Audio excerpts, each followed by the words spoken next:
Hello guys and welcome to global politics. आज हम बात करने वाले हैं बांग्लादेश के बारे में। बांग्लादेश वो कंट्री है जिसे 1971 में इंडिया ने आज़ाद करवाया था पाकिस्तान से, और तब से ही बांग्लादेश के डेवलपमेंट की खबरें हम अक्सर सुनते आ रहे हैं। पर आज के समय में कुछ ऐसा चल रहा है कि जिससे बांग्लादेश की इकोनॉमिक कंडीशन काफ़ी ख़राब है और ऑलमोस्ट एक क्राइसिस ही खड़ा हो सकता है। तो आज हम इस बारे में डिस्कस करते हैं। So let's get started. आपने देखा हो तो आजकल बहुत ऐसे आर्टिकल्स छप रहे हैं हर न्यूज़ चैनल्स में। ये जी न्यूज़ का एक आर्टिकल इसमें कह रहा है कि after Sri Lanka the situation in Bangladesh is deteriorating. और ये सिर्फ जी न्यूज़ की ही बात नहीं, इंडिया मीडिया की ही बात नहीं, ये बांग्लादेशी मीडिया में भी और वेस्टर्न मीडिया में भी आर्टिकल्स काफ़ी पब्लिश हो रहे हैं। ये सब है साउथ एशियन कंट्रीज, जिसके अंदर ये है इंडिया, और इसके अंदर है ये अफगानिस्तान, पाकिस्तान, श्रीलंका, बांग्लादेश, भूटान एंड नेपाल। इस साउथ एशियन कंट्रीज में श्रीलंका अपने आप को वैसे ही डिफॉल्ट घोषित कर चुका है।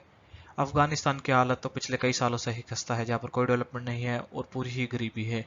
पाकिस्तान की इकोनॉमिक हालत भी काफ़ी खस्ता है, जहाँ पर बहुत कम डेवलपमेंट है और वो कर्जा लिए ही जा रहे हैं।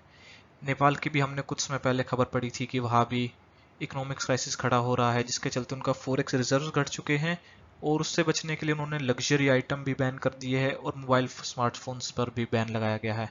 अब इस सूची में एक बांग्लादेश का नाम भी और जुड़ता जा रहा है। बांग्लादेश की हालत आज कुछ ऐसी हो रही है कि उनको भी आईएमएफ के पास जाना पड़ा।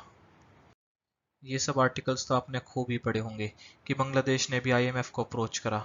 अब बांग्लादेश ने आईएमएफ को अप्रोच करा 4.5 बिलियन डॉलर्स के पैकेज के लिए।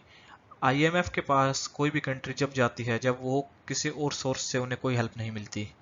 बांग्लादेश के आज फॉरेक्स रिजर्व्स घट चुके हैं। बांग्लादेश के फॉरेक्स रिजर्व्स आज के टाइम में 40 बिलियन यूएस डॉलर से भी कम है। और ये जो फॉरेक्स रिजर्व है, ये बांग्लादेश के सिर्फ 5 मंथ्स इंपोर्ट्स को सस्टेन कर सकते हैं। और जैसे जैसे अभी इन्फ्लेशन बढ़ रहा है, तो ये भी नहीं कह सकते कि ये 5 मंथ्स भी निकाल पाएंगे। और सिर्फ इनके फॉरेक्स रिजर्व्स की ही बात नहीं है कि वो रिजर्व वो डिप्लीट हो रहे हैं। बांग्लादेश का आज के टाइम में ट्रेड डेफिसिट भी इंक्रीज होता जा रहा है। हमें पता है कि बांग्लादेश ने आज जो भी डेवलपमेंट करी है वो अपनी गारमेंट इंडस्ट्री के दम पर करी है, और उनके वहाँ पर कोई खास आईटी इंडस्ट्री भी नहीं है, ना ही कोई खास मैन्युफैक्चरिंग है किसी और सेक्टर में। वहाँ पर थोड़ी शिप बिल्डिंग कंपनीज हैं, पर उनसे भी बांग्लादेश को इतना कुछ सपोर्ट नहीं है। उनकी मेन इंडस्ट्री एक गारमेंट इंडस्ट्री ही है, जिसके दम पर वो इतनी डेवलपमेंट करी है। ये बांग्लादेश के सेंट्रल बैंक का एक स्क्रीनशॉट है। इसमें आप देख सकते हैं बांग्लादेश के फॉरेक्स रिजर्व्स। ये देखिए, जनवरी के टाइम इनके फॉरेक्स रिजर्व 45 बिलियन डॉलर्स के आसपास थे, और तब भी उनके, और उसके बाद से ही ये देखिए आप घटते ही जा रहे हैं। जून में रिपोर्ट करा गया था कि इनके फॉरेक्स रिजर्व 41 बिलियन डॉलर है, पर मेरा मानना है अब जुलाई अगस्त आते आते इनके रिजर्व्स अराउंड 38-39 बिलियन डॉलर्स के ही आसपास है, जो कि काफ़ी वरिंग सिचुएशन है बांग्लादेश के लिए कि इनके फॉरेक्स रिजर्व बढ़ने की जगह घटते ही जा रहे हैं। अब जैसे जैसे बांग्लादेश के फॉरेक्स रिजर्व्स घट रहे हैं, उसी तरह बांग्लादेश का ट्रेड डेफिसिट भी इंक्रीज होता जा रहा है। इसी ईयर में बांग्लादेश का ईयर खत्म होता है 30th जून को। जैसे हमारे यहाँ पर खत्म होता है 31 मार्च को, बांग्लादेश का खत्म होता है 30th जून को। अब इसी साल बांग्लादेश का ट्रेड डेफिसिट रिपोर्ट करा गया था 33 बिलियन यूएस डॉलर्स, और ये इनका ऑल टाइम हाई है। तो हम इससे पता लग रहा है कि बांग्लादेश की इकोनॉमिक हालत काफ़ी खस्ता है, जहाँ इनके फॉरेक्स रिजर्व्स भी घट रहे हैं और ट्रेड डेफिसिट भी बढ़ रहा है। और ये काफ़ी ही वरिंग सिचुएशन है इंडिया के लिए भी, क्योंकि बांग्लादेश की जो टेक्सटाइल इंडस्ट्री है ये काफ़ी एक बड़ा इकोनॉमिक चैलेंज फेस कर रही है। क्योंकि आपको पता ही है कि जो बांग्लादेश के टेक्सटाइल मैन्युफैक्चरिंग है, इनकी ज़्यादातर जो सेल्स होती है वो यूरोपियन कंट्रीज़ में ही होती है। और जैसे जैसे यूरोपियन कंट्रीज़ में इन्फ्लेशन रिकॉर्ड स्तर पर बढ़ रहा है और एक मंदी का भी संकेत आ रहे हैं, उसी के साथ साथ बांग्लादेश के इंडस्ट्री के ऊपर ये काफ़ी एक मेजर इम्पैक्ट भी डाल रही है। अब बांग्लादेश की करेंसी भी काफ़ी ही स्पीड से गिर रही है। पिछले अगर एक महीने में देखें तो इनकी करेंसी अराउंड 2 टका, बांग्लादेश की करेंसी है टका, 2 टके से भी इनकी करेंसी गिर चुकी है। जहाँ पर हम इंडिया की बात कर रहे हैं, हमारा रुपी आज भी $80 के आसपास झूल रहा है। थोड़ी इसने रिकवरी दिखाई है, अब ये 82-79 के बीच में झूल रहा है। वहीं पर टके की वैल्यू दिन पे दिन गिरती जा रही है। जहां आज बांग्लादेश की करेंसी टका की वैल्यू गिरती जा रही है यूएस डॉलर के मुकाबले, और वहीं पर क्रूड ऑयल के रेट बढ़ते ही जा रहे हैं। और इसी के चलते बांग्लादेश के जो ऑयल कंपनीज है उन्हें काफ़ी हैवी लॉसेस इनकर करने पड़ रहे हैं। इसी के लिए बांग्लादेश की सरकार ने एक इम्पोर्टेंट डिसीजन लिया कि वो फ्यूल प्राइसेस को 50% से हाइक कर देंगे। 50% अपने आप में काफ़ी मेजर जंप है, जिसके चलते ही आपने ये वीडियोस काफ़ी इंटरनेट पर, सोशल मीडिया पर काफ़ी वायरल हुई थी, जहाँ पर बांग्लादेशी पीपल काफ़ी वॉयलेंट होकर इसका विरोध कर रहे हैं। काफ़ी वहाँ पर स्ट्राइक्स हो रही हैं, प्रोटेस्ट हो रहे हैं।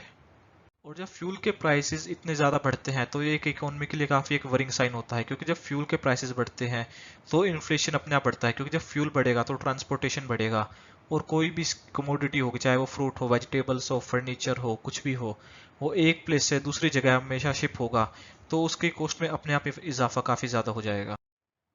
अगर आप टाइमलाइन देखें तो बांग्लादेश और श्रीलंका का केस काफ़ी ज़्यादा सिमिलर है एक दूसरे के साथ, जहाँ पर श्रीलंका की इकोनॉमिक हालत काफ़ी खस्ता है और वहाँ पर फिर भी चाइना के फॉरेन मिनिस्टर वैंग यी वहां पर विजिट करने गए थे। उसी तरह जहाँ आज बांग्लादेश की हालत भी काफ़ी खस्ता होने की कगार पर है, वहां भी वैंग यी आ चुके हैं। और जहां पर वैंग यी ने अगर बांग्लादेश को विजिट करा तो बांग्लादेश के पीएम ने भी वन चाइना प्रिंसिपल को सपोर्ट करा, जो कि चाइना के लिए काफ़ी इम्पोर्टेंट है। जहाँ पर चाइना और ताइवान के बीच टेंशन इतनी बढ़ रही है, वहाँ पर बांग्लादेश जैसी एक इकोनॉमी का भी चाइना को सपोर्ट आना अपने आप में एक बड़ी बात है।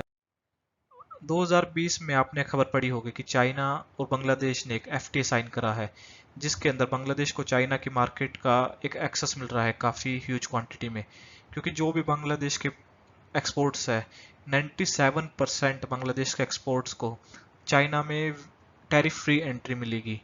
और इसमें भी एक बड़ी डेवलपमेंट हुई है जब वैंग यी ने बांग्लादेश को विजिट करा 2 दिन पहले।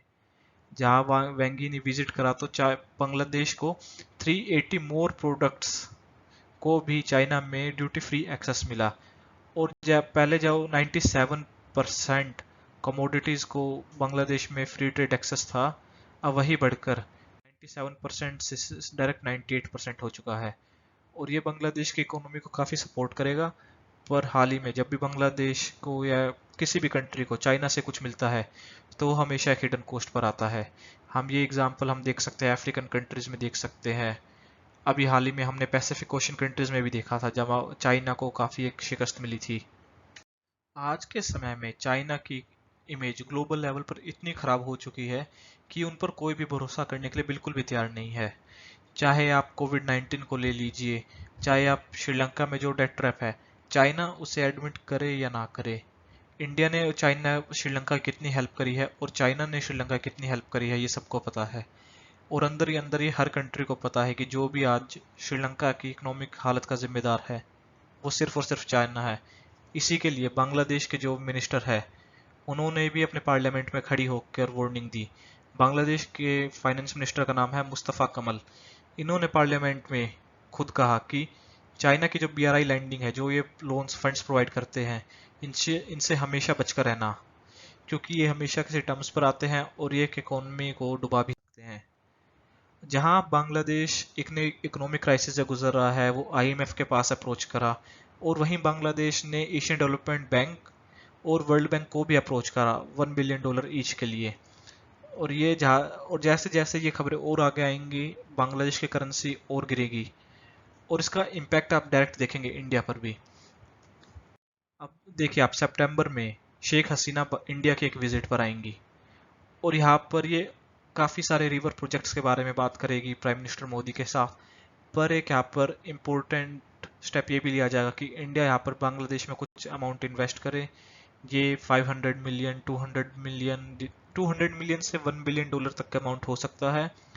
और इसके साथ जो प्राइम मिनिस्टर शेख हसीना है ये पीएम मोदी पर प्रेशर भी डालेंगी, रिक्वेस्ट करेगी कि जो बांग्लादेश एडीबी से रिक्वेस्ट कर रहा है एक इकोनॉमिक पैकेज के लिए, इसके लिए भी सपोर्ट करे, क्योंकि जो एशियन डेवलपमेंट बैंक है इसमें भारत का स्टेक 6.5% है, और ये 6.5 ये काफ़ी ही मेजर होता है। अगर आप यूएस का स्टेक देखें तो यूएस का भी 10% है और चाइना का भी 6.5 है, तो इसके ऊपर भी बात होगी।